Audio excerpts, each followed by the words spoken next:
fait qu'un. Et puisqu'il était des étudiants pieux, ils répondirent, Maître, celui qui monte ne ressemble pas à celui qui descend, car celui qui descend le fait rapidement, ce qui n'est pas le cas de celui qui monte. Explication. En allant de haut en bas on prodigue avec la puissance de la miséricorde, et le cheval ne se mêle pas mais court rapidement, alors qu'il n'en est pas de même pour celui qui monte, c'est-à-dire pour le jugement qui est le côté de la femelle, car elle n'est pas miséricorde comme l'est le mâle, comme nous l'avons expliqué. Et ils ont encore mentionné une contradiction. Celui qui monte a la possibilité de monter par un autre chemin que celui qui descend, car la descente se fait par la droite puisque la droite l'emporte sur la gauche, et ceci parce qu'il commence par la droite et passe ensuite par la gauche, car le cheval descend d'abord vers Ezed et va ensuite vers Géboura, et ainsi, celui qui monte s'élève à partir de la gauche vers la droite, car au début il commence à gauche, et de la gauche il s'élève vers la droite. Et voici que la montée se fait via un autre chemin que celui de la descente, et il est question de la possibilité que l'élévation ne se fasse que par la droite,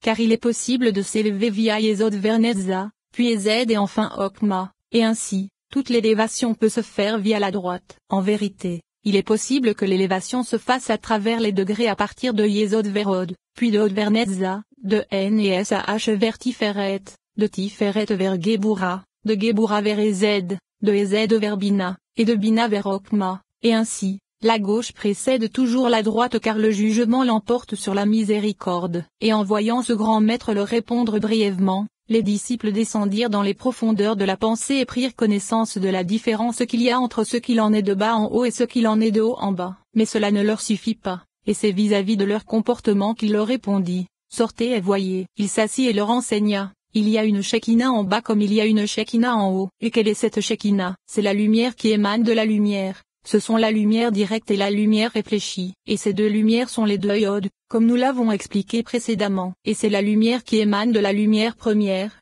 c'est-à-dire Okma qui émane de Keter car c'est à partir d'elle que se propage la lumière de haut en bas par le secret du Yod du nom. Et ne t'étonne pas de l'usage du mot Shekinah car c'est une expression métaphorique ayant un but poétique. De plus, toute la Tzilut et toute la révélation régissent le monde appelé Shekinah. Ainsi, le principe de la révélation et de la propagation de Okma fait intervenir Bina qui est appelé Shekinah. Or le nom Yadonné comporte 8 lettres qui vont de Bina vers le bas. Et il existe à ce propos un argument dans les paroles du Rachevi dans les Tikkunim à propos du verset renvoie là. Car il y est dit que ce nom correspond à 8 séphiroth, c'est-à-dire celles situées à partir de Bina et vers le bas. Et le sujet en est que le Yod est un point dans son palais, et qu'il est également la cause de tout. Comme il est dit, la terre est remplie de sa gloire. L'explication en est que le principe de ce qu'il en est de bas en haut et de ce qu'il en est de haut en bas provient du sommet de la Tzilut, de la Keter suprême, et descend jusqu'à atteindre le nombre 10, puis 10 de bas en haut, ce qui donne 20. Et c'est, 10 et 10, c'est le Kaf de Keter,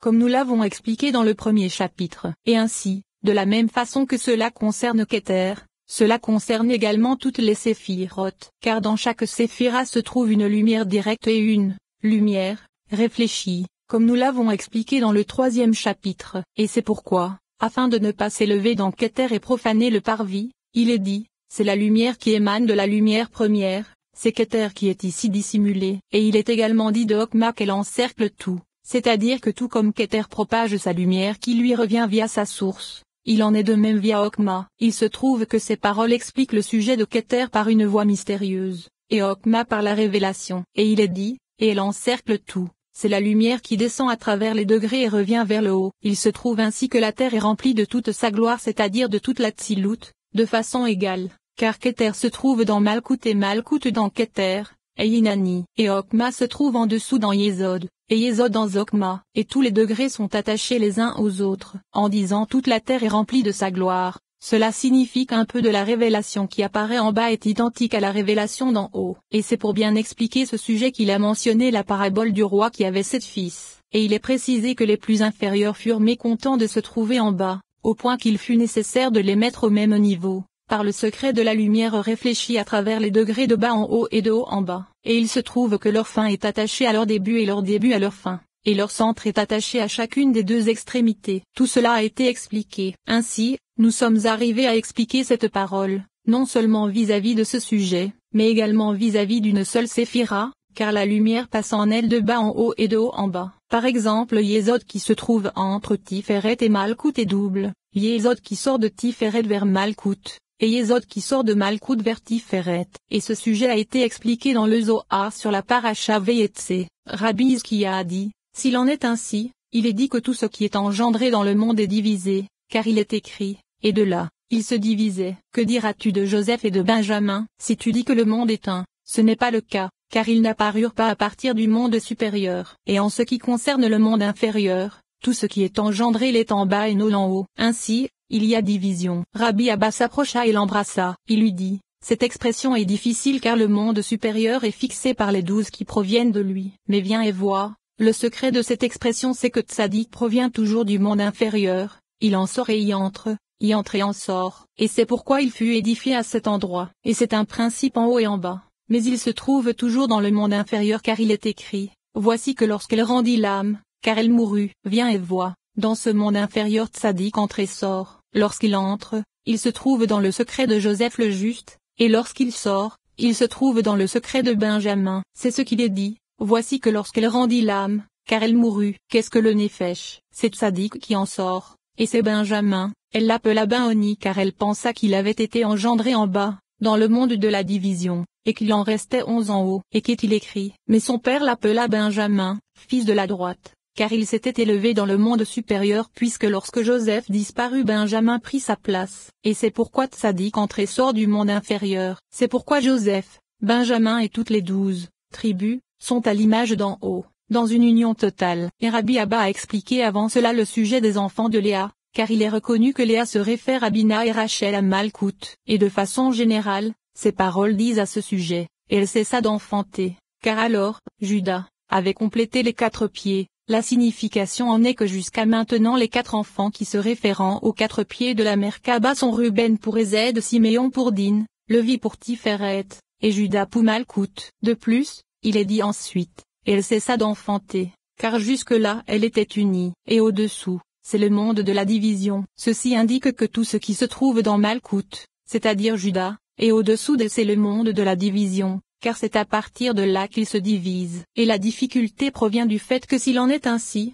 ceux qui naquirent après Judas proviennent du monde de la division, à Dieu ne plaise. Et il est répondu, non, car ces 2 fils qui naquirent à cet endroit étaient unis. L'explication en est qu'ils étaient unis avec les 4, par le secret des 2 jambes unies avec les 2 bras de la Merkaba. Et la difficulté suivante concerne les enfants des concubines. Et il est répondu que les 4 étaient attachés et se Torah, comme cela est expliqué ici. Et maintenant, dans la parole suivante, c'est Rabbi Hizkiya qui eut de la difficulté à ce propos en disant, s'il en est ainsi, il est dit et se Torah. L'explication en est qu'après avoir fixé toutes les tribus, y compris Joseph et Benjamin, ceci ne semble plus être difficile. Et cela est résolu grâce à ce que j'ai expliqué, car à partir de Malkout et en deçà c'est le monde de la division. Ainsi, puisque Joseph et Benjamin sont les fils de Rachel qui est Malkout, il se trouve que ces enfants se trouvent au-dessous d'elle dans le monde de la division. Et la difficulté provient ainsi du fait que Joseph et Benjamin proviennent du monde de la division, au-dessous des fils des concubines. Car ce qu'il est dit c'est qu'il est impossible que la mère de ceux qui se trouvent dans le monde supérieur se trouve en bas,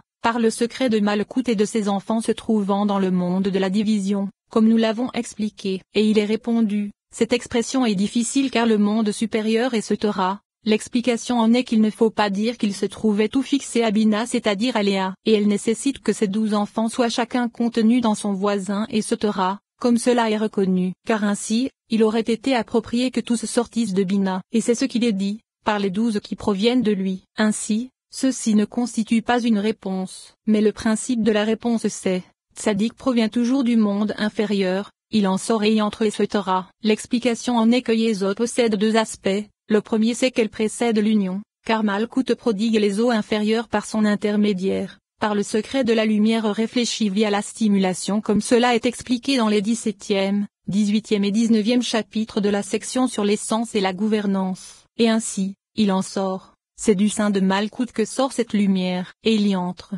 Explication. Après y être entré par le secret de la lumière directe puisque c'est par elle que le Shefa est prodigué, elle s'accouple avec Malkout, et c'est pourquoi il en sort est mentionné avant il y entre, car il en est ainsi des aspects vis-à-vis de l'union, comme nous l'avons expliqué, et puisqu'il n'en est pas de même pour les aspects vis-à-vis de l'émanation, car le commencement est l'aspect de la lumière directe et c'est de sa force qu'émane la lumière réfléchie, il est dit, il y entre qui se réfère à la lumière directe, et il en sort qui se réfère à la lumière réfléchie. Et en vérité, il se trouve que ces deux aspects concernent Malkout, l'un concernant la stimulation. C'est dans la force de la stimulation que se trouve la force de ce qu'elle prodigue, et s'il n'y a pas de stimulation, elle ne prodigue pas. Il se trouve que Malkout est une cause pour ces deux aspects. Ainsi, il est approprié que Yesod soit toujours en relation avec Malkout seulement, et avec rien d'autre. Et c'est ce qu'il est dit, et c'est pourquoi il fut édifié à cet endroit. Explication. Du côté des deux aspects mentionnés ci-dessus. C'est pourquoi elle fut édifiée dans Malkout, c'est-à-dire Joseph et Benjamin qui furent engendrés par Rachel et non par Léa, car c'est à elle que sied de causer ce qu'il est mentionné. Et il est dit, et c'est un principe en haut et en bas. Explication. Yesod a une racine en haut, c'est-à-dire son aspect relatif au secret de la lumière directe, et une racine en bas, c'est-à-dire son aspect relatif au secret de la lumière réfléchie. Et Joseph était le secret de la lumière directe alors que Benjamin était celui de la lumière réfléchie. Et les deux se réfèrent à Yesod. Et c'est ce qu'il est dit, mais il se trouve toujours dans le monde inférieur, car Yesod est toujours en relation avec Malkout, et ainsi elle s'unit toujours à elle. Car il est écrit, voici que lorsqu'elle rendit l'âme, selon ce qu'il est dit, c'est vers toi, Éternel, que j'élève mon âme. Elle l'appela Ben-Oni, car elle pensa et sautera. Explication. Puisqu'elle se trouvait dans le secret de la lumière qui se renouvelle et émane d'elle, elle pensa se trouver dans le monde de la division, ce qu'elle ne pensait pas être le cas de Joseph, et au contraire, elle espéra avoir un autre fils. Et le sens en est que c'est parce qu'elle rendit l'âme qu'apparemment elle pensa qu'il provenait de sa force, ce qui n'était pas le cas de Joseph car il provenait de la force de Jacob. Et c'est ce qu'il est écrit. Voici les générations de Jacob, Joseph, mais son père l'appela Benjamin, fils de la droite, car il s'était élevé et se taira. La difficulté est la suivante. Pourquoi Jacob l'appela-t-il fils de la droite alors que ce n'est pas le cas puisque c'est le fils de la gauche? Car le secret de la lumière réfléchie se trouve dans le secret de la gauche. Et ainsi, pourquoi Benjamin? Il est répondu, car il s'était élevé. L'explication en est que le soleil est également Benjamin par le secret de la lumière directe. C'est-à-dire qu'il s'éleva dans la racine suprême, revint et se propagea à partir de là vers le bas. Et c'est, lorsque Joseph disparut, il est indiqué qu'il se trouvait dans le secret de Yesod dans la lumière directe, car le soleil se trouve à l'emplacement de Joseph, dans le secret de Yesod. Et c'est pourquoi Tzadik entre et sort du monde inférieur, par le secret de la lumière directe et de la lumière réfléchie. Et toutes les 12 tribus, et se taira, car toutes se trouvent en haut, comme nous l'avons expliqué. Et voici qu'il est expliqué que cela se réfère au sujet de la lumière réfléchie, même vis-à-vis d'un seul attribut comme c'est le cas ici. Et l'explication de cette parole a été détaillée dans le Sefer Or Yakar. Chapitre 5. Après avoir longuement expliqué dans les chapitres précédents ce qu'il en est de bas en haut, selon ce que les cieux nous ont permis d'en comprendre, jusqu'à dire que c'est même vis-à-vis de l'un des attributs que s'appliquent les aspects de bas en haut et de haut en bas, nous allons mieux expliquer cela dans ce chapitre. Car si l'on considère un attribut en tant que tel, on peut également lui appliquer une portion de ce qui va de haut en bas ou de ce qui va de bas en haut, sans que l'on prenne en compte autre chose que lui. Et le sujet en est qu'il faut résoudre certaines paroles du Rachevi dans les Tikkunim car elles sont apparemment contradictoires. Car à un endroit, il est dit que le nom de 4 lettres sous forme développée Yod-Vod Alet et Yod-Vod Al Elvo et Yod se réfère à la femelle et au jugement. Au commencement, Elohim créa. Il est dit ici Elohim car c'est la puissance du côté de la lettre, c'est-à-dire la gauche. Car bien que la lettre Yod soit miséricorde, la femelle est désignée selon l'endroit où règne le, de la façon suivante, Yod, et c'est le secret qui se révèle dans Yod-Vod Alet et Yod-Vod Aleph Vo et Yod, car il n'existe aucune créature qui naît de mâle et de femelle, et ces deux partenaires sont le fils et la fille, le père et la mère, l'un porte la semence, et c'est le mâle, et l'autre est la femelle, et lorsque le mâle gouverne la femelle cela donne un mâle, mais lorsque la femelle gouverne le mâle cela donne une femelle, et c'est ce qu'il est dit dans le secret. Lorsqu'une femme aura été inséminée et engendrera un mâle. Et comment nous taire et nous retenir d'expliquer cela? Car il est dit que le nom sous forme développée avec des yods et femelles et jugement. Mais ne crions pas violemment contre cela, car le Rashbi, qu'il repose en paix, a expliqué dans le Sefer Atiamemna au sujet de la supériorité de notre maître Moïse. Tout comme le Lamed s'élève au-dessus de toutes les lettres, de même tu t'élèveras au-dessus de toutes les créatures car tu t'es élevé vers le nom Yod-Vod Alet et Yod-Vod Al Elvo et Yod qui contient 3 yods et dont la valeur numérique est 30. Voir figure dans le Pardes Rimonim à la page 413. Car à l'origine, tu te trouvais dans le nom Yod Vod Aleph et Aleph Vos Aleph Vo et Aleph qui contient Yod Aleph Aleph Aleph correspondant aux 13 attributs de miséricorde, tout comme le mot Ehad. Et maintenant, tu t'es élevé dans le nom